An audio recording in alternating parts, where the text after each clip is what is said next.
Yates, Dennis, Stone, Torre, Michael Parsons going at you people. If y'all just want to hate Cowboys Nation, just say y'all hate Cowboys Nation. Also, Mad Max Game 3, Aces Live Game 4, and the Phillies. Let's go. Do you understand the words that are coming out of my mouth?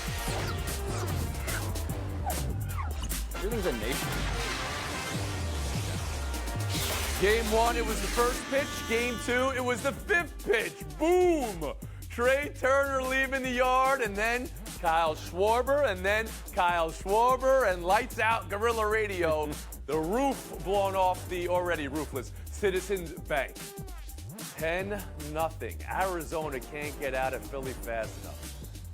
There's impressive, and then there's what Philly has done. The scoring margin through 8 games is the highest in postseason history. They have more home runs over a 4-game span than anybody in postseason history.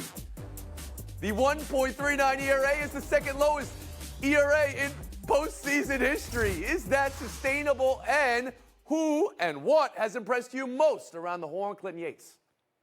Let me break this thing down from a fundamental standpoint. The person who's impressed me most is Phillies GM Sam Folden. Here's why. You take a look at some of these other teams. The Braves put together a bunch of young guys, signed them to long-term, 100 wins, can't figure it out in the playoffs. The Dodgers claiming they're getting guys off of scrap heaps, reconnecting their career, win 100 games, can't get there. The mix of the Philadelphia Phillies is the best blend of baseball clubhouse the big leagues has seen in a decade. They play like a beer league team, out here smashing homers with guys that were put together from other squads that genuinely like each other, and they have one superstar. Their one drafted player, Aaron Nola, was dealing last night. This is what you're looking for, GMs. I know the Red Sox are trying to get him, but that's what this is all about. They put together a team full of guys that really play the game in an aggressive way that matters in October, that doesn't matter in the rest of the regular season, and it's counting. They were the buzzsaw last year, they're the buzzsaw plus this year. David Dennis Jr., who or what has impressed you most about this Phillies team?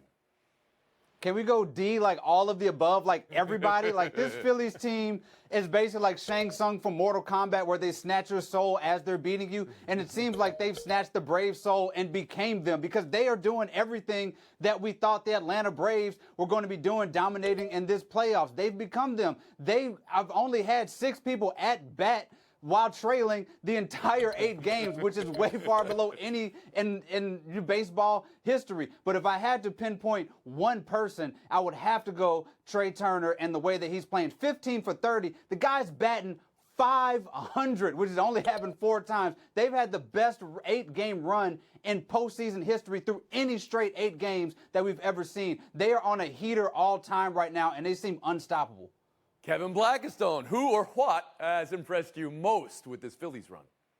Well, Clinton, if you're going to credit the Phillies GM, how about crediting the Nats ownership that let Harper to stay here, Turner to stay here, and let Schwarber go? All right? But I'll just point to 2 things. One, the pitching has been unbelievable. They only started 3 guys, and those 3 guys over 46 and a third innings have been absolutely lights out. And how about Schwarber, who, when he was down here with the Nats, went on a tear of 12 home runs in 10 consecutive games. Right now, he's tied with Reggie Jackson for the most postseason home runs by a left-handed hitter. And he's doing it from the leadoff spot. A guy who doesn't hit for average, doesn't steal bases, looks like an oversized fire hydrant, the way he's built, and he's as strong as can be, and he is just crushing the baseball right now. So he's my guy. Pablo Torre? Yeah, the answer is Kyle Schwarber. I just like that he bats leadoff, and I like that Kevin Blackistone's leadoff stat was a stat about him with the Nationals. So for me, in the present tense, Kyle Schwarber with this team, Tony, they're 70-42 since they went to him in June 2nd, batting leadoff, okay? This is a strange thing to see. That guy, shaped as the way KB described him, playing like this. And so for me, he's emblematic, too, of this postseason. A weird thing is happening in this baseball playoffs. By the 4th inning, whoever's leading right now is winning the game. What is that about? I believe it's like 23-2. It's just a remarkable thing about how important a lead is right now. I've never seen anything like it. Kyle Schwarber, though, is kind of he's the apotheosis, Tony, of this premise. Understood. Get a lead ASAP, don't give it up. But we have a lot of data going back 140 years of postseason. We do. That would suggest that this could be an anomaly. So, Clinton, when you consider it all, is this sustainable? Absolutely. I just mentioned this earlier. Last year, they were ahead of schedule. This year, they're on schedule. They know exactly what they're doing, and it's embodied by one play that I remember from last week. Jake Cave, up a ton of runs, coming around third, hammering it, trying to get to third. They're blowing people out. He knows he's not going to get to play a lot. This is the kind of ethos we love on a ball team trying to win this thing in October. It sounds to me like you think this is bigger than baseball, Clinton. I mean, I think that this is what baseball is supposed to be instead of, hello, guys crunching numbers in front offices instead of looking at the baseball in front of them on the field. How about that for data? Talk about how hot Philadelphia is and how they haven't trailed this postseason, yada, yada. The same is true for the Texas Rangers, the dream postseason. Let's go there now. Rangers-Astros Game 3 in Arlington tonight, while Houston has to dig deep to come back. Rangers making a move now to throw Max Scherzer, Game 3 starter, after a month away with the shoulder injury. It's a risk move. It's a reward move. Clinton, is it worth it? Can they work it? What's a fair expectation? Well, I won't put that thing down, flip it, nor reverse it, but I do think that Bochy has a strategy here. Being up 2-0 makes this doable. He's worked all the way back, but the problem for me is everything he said working back. Oh, I've been grinding. Oh, I've been making sure. This was a guy who already has a bunch of arm issues late in seasons and postseasons. This just feels like he's being rewarded for making it back at all, which I understand when you're up 2-0. But for me, I said this on this program, I don't think Max Scherzer made a huge World Series difference for the Rangers, and I don't think that's going to be the case tonight. They don't need a run from him. They need, at best, a quality start. If you get four innings out of him, you've had a good one for him. David Dennis Jr., expectation for Scherzer, and what do you think of the decision to pitch a guy when everything's going right for you right now?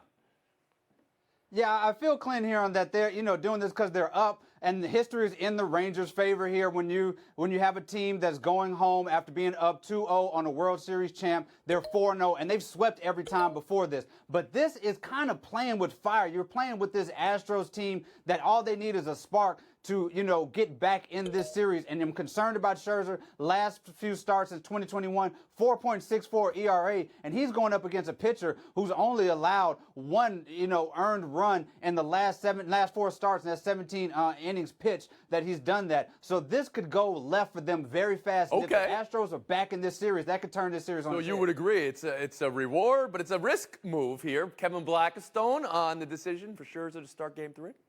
Well, I just got to think that given his most recent history, the last time we saw him, the last 4 or 5 games that we saw him, that he's going to be on short notice tonight, which is not something you would say normally about a guy like Max Scherzer. So I think that they're rolling the dice with him and hoping that with this 2-0 lead in the series that will give him some comfort. But I wouldn't bet on it, especially given that the Astros seem to be more at home when they are on the road. And the Rangers of all teams know plenty about that because the Astros have come in there and beaten them soundly. So this is a hopeful move by the Rangers going into Pablo this. Torre.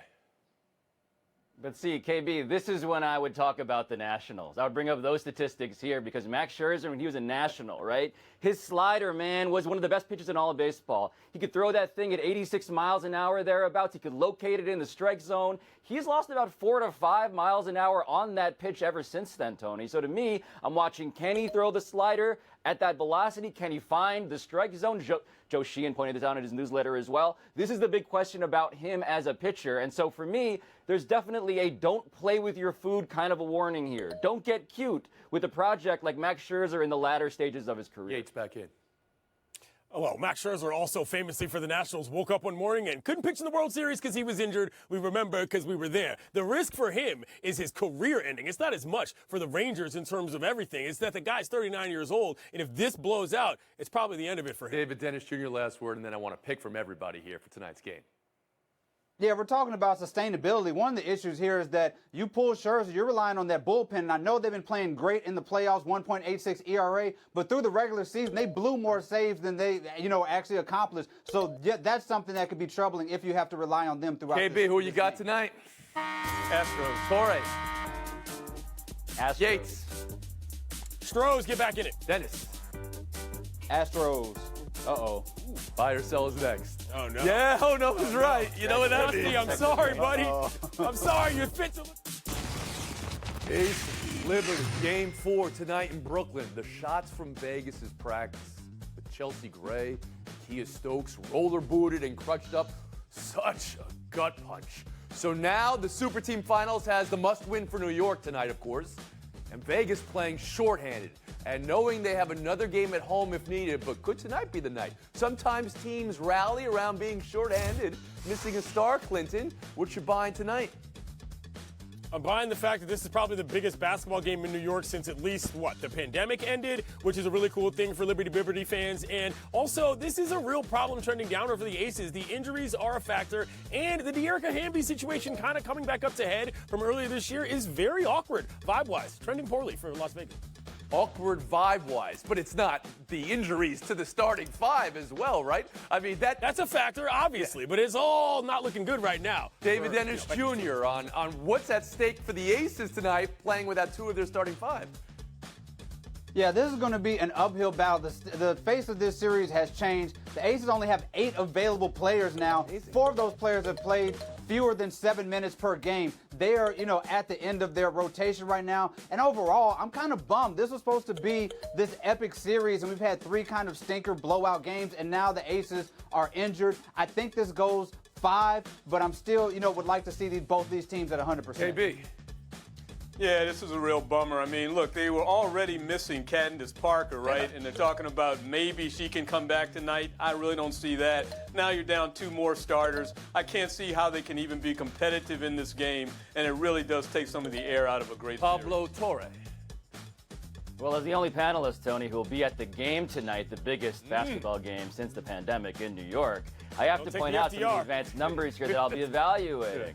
Don't take the FDR. I'll point out that Chelsea Gray, by the advanced on-off court numbers, Tony, is the second best player on the team, on the Aces, ahead of Asia Wilson. Yeah. That's how well she's been playing. And so the idea here is, hey, Jonquel Jones, hey, Sabrina Ionescu, the whole big four of the Liberty. Just make sure you show up, because this is the one game, given this context, you cannot possibly Jonquel Jones has showed up to absolutely every game this postseason. It's one of the great postseason runs. Ionescu gave the night.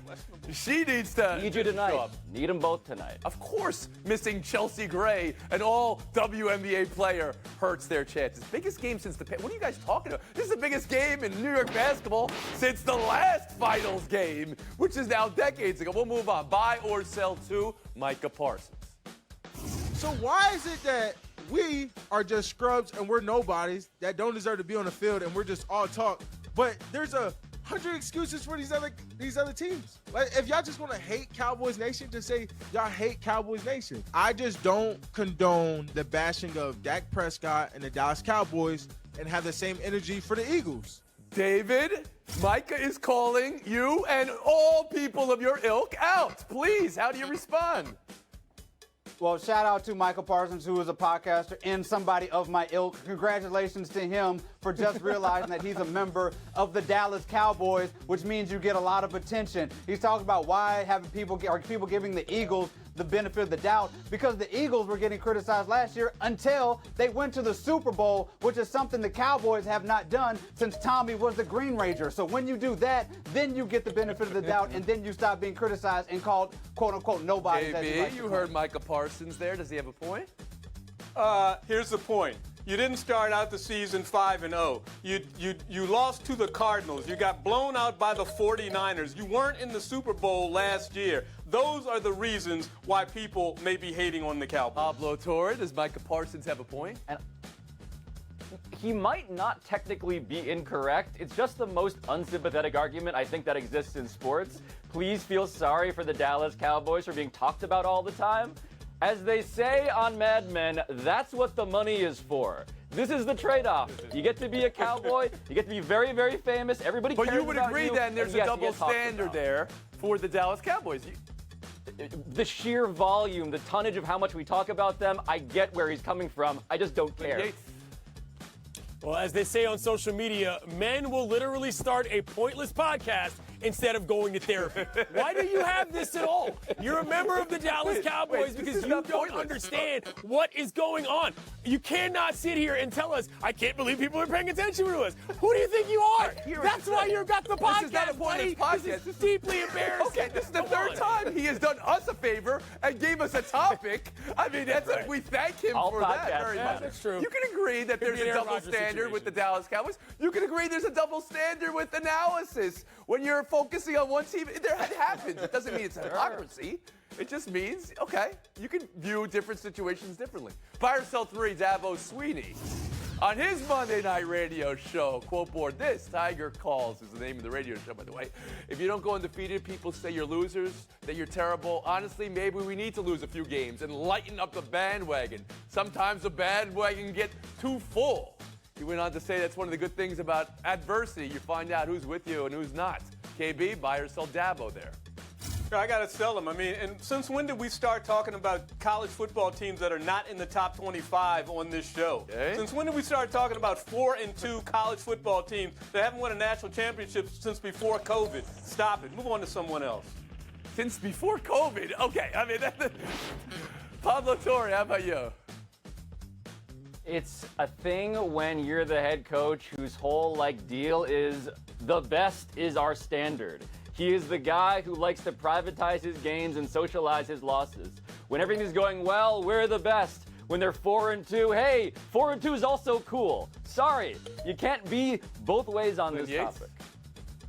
Yeah, but think about the last 5 years of Dabo's life. He's lost 2 pro-quality quarterbacks. He's decided that he didn't want to pay NIL. He wanted to go in God's name, image, and likeness, and lost all his talent. And then Deion Sanders shows up, and KB, everybody's talking about them at 4-3. This is what's going on with Dabo. His life is right in front of him, and he cannot believe his career has fallen apart this quickly. It's pretty odd to see.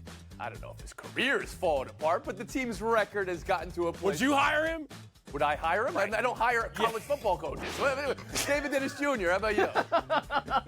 Even though I just used my tiny violin for the Dallas Cowboys, I'm going to put my tiny violin on this side for poor Dabo Sweeney. You know what's not good for adversity? The coach railing against the fans and then trying to backtrack saying there's only 1.5% of the fans who are being negative. If it's 1.5% of the fans, you don't need a press conference to address them. This is somebody who cannot handle the state of his team and where that responsibility falls, and so you're diverging and talking about something that's immaterial. Career in shambles. Clinton Yates. Pablo Torre, thank you for your time today. Around the horn panelist. David Dennis Jr., Kevin Blackistone, showdown in 2 minutes. Trade-seeking James Harden, a no-show at Sixers practice today. Last week, Harden said he'd make his preseason debut at home in Philadelphia on Friday against the Hawks. Ramona Shelburne's reporting he's been in Houston the last few days. Your takeaway, David?